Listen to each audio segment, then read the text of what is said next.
instead of being sinful, the Brahmanas, they follow 4 regulative principles. The first principle is to avoid illicit sex. Illicit sex is forbidden for Brahmana.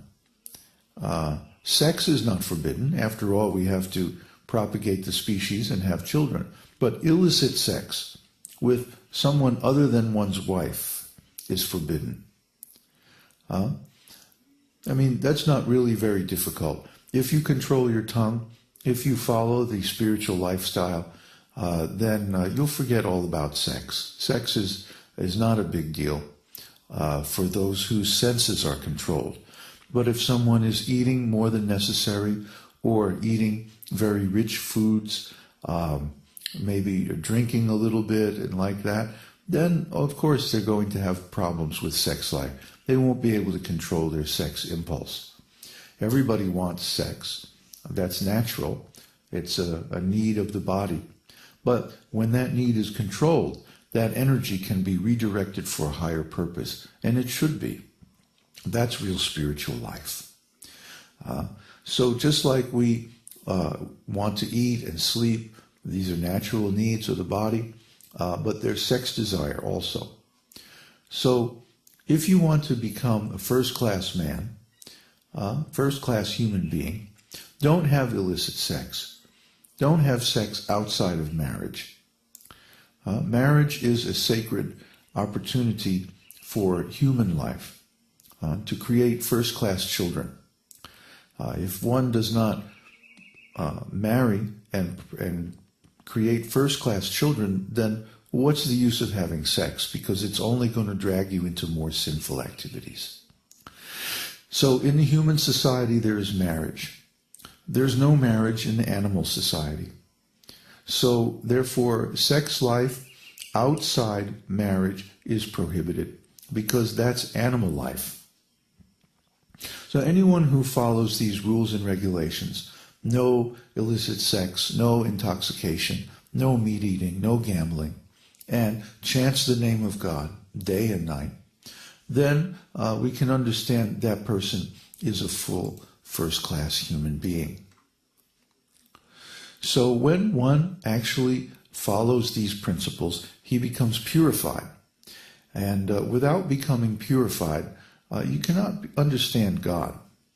It is said in the Bhagavad-gītā, Yesham tvanantagatam papam, jananam punya karmanam, te dvandva moha nirmukta, bhajante mandridhavrataha.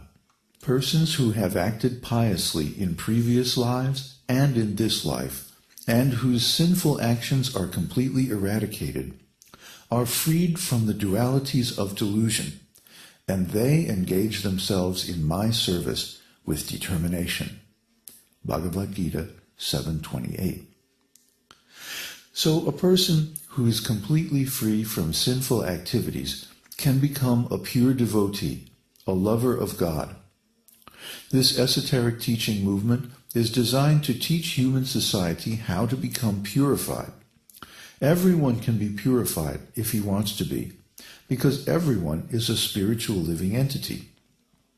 We may not be able to purify ourselves instantly, but with practice we can attain this status of pure devotional service.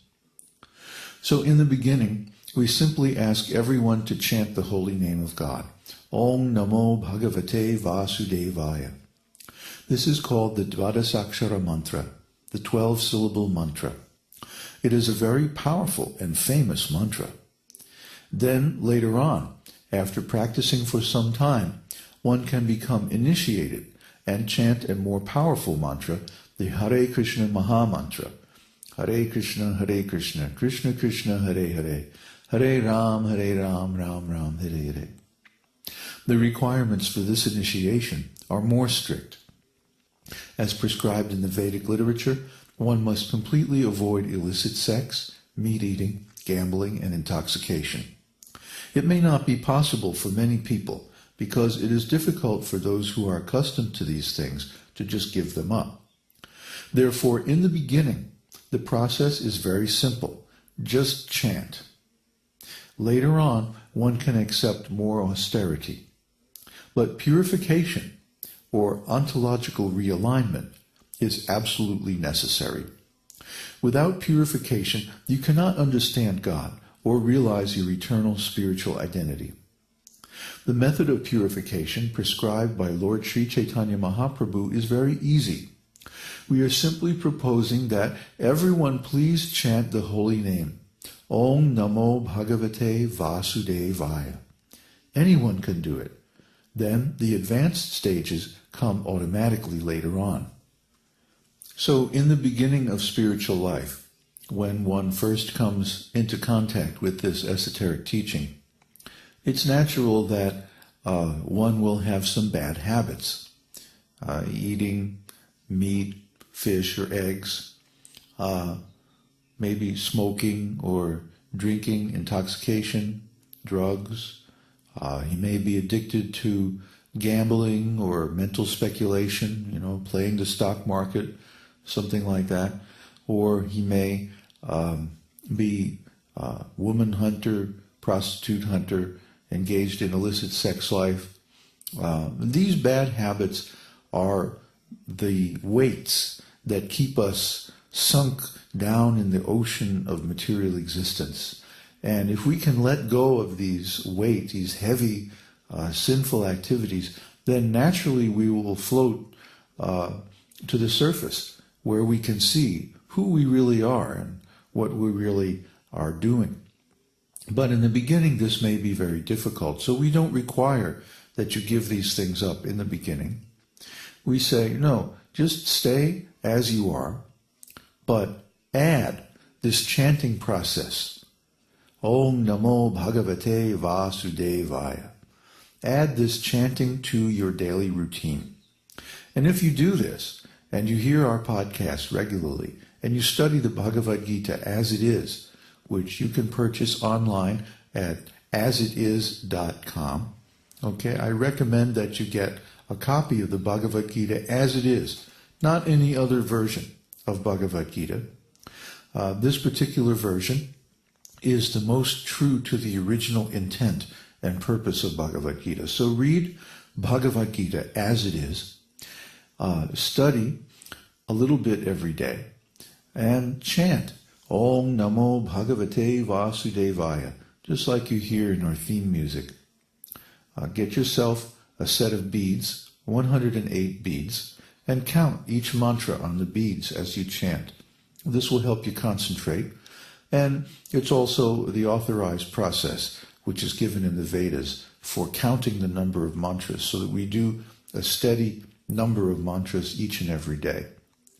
This is a very simple process, but it's powerful. Why?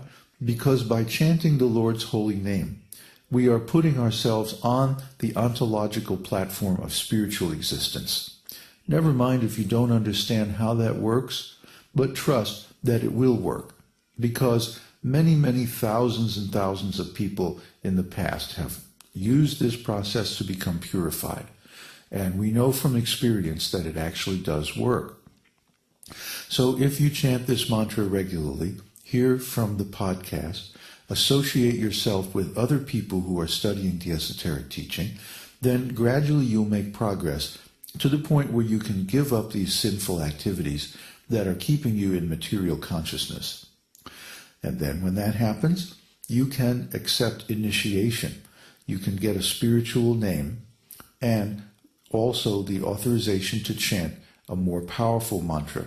But to chant this mantra, you have to know about the offenses and avoid them.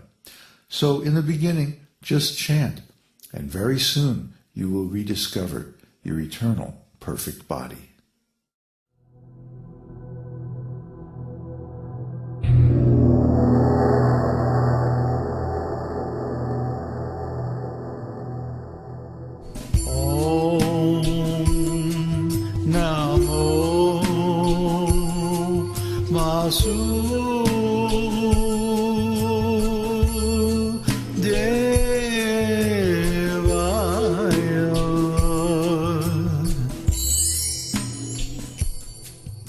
We hope you've enjoyed this edition of Your Perfect Body.